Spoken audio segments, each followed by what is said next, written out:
eneme ma wo Nyankopɔn onhyira na ena nwumre yi e Cedar awa na ye de brewo free eda dwoada ekosi eda efiada enwumre nonkron kosi ndondu bia ena minimi team e de dwumadie yi ebrewo na ye ba ye no te Nyankopɔn asem ewia na ene wa bompae e de akoma so ade a hye nsa na le sayo no Onyankopɔn dinam ne dom so ema nyame ma edi adanse na danse no gu ahodo pi eno nti ye ba fidie so ye se frɛ wo nua na unua so mfrɛ unua na mo share link no na obibia so so hwɛ bi na obi join Cedar Hour na ye ba ye ka kyerɛ wo sɛ enye TV program kekew na ye program anyame tu me ne nyame ahoɔden edi akire ze baby bia ye nwrade Yesu Kristo e kan kwaje sem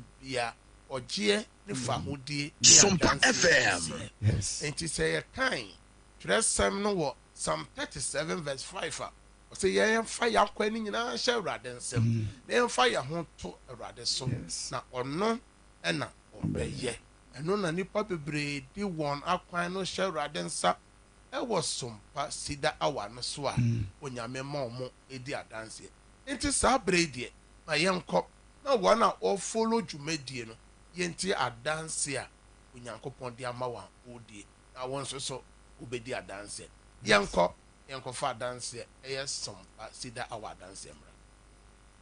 Praise God. Hallelujah.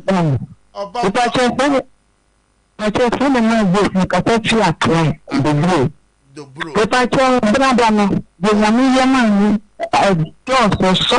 Hallelujah.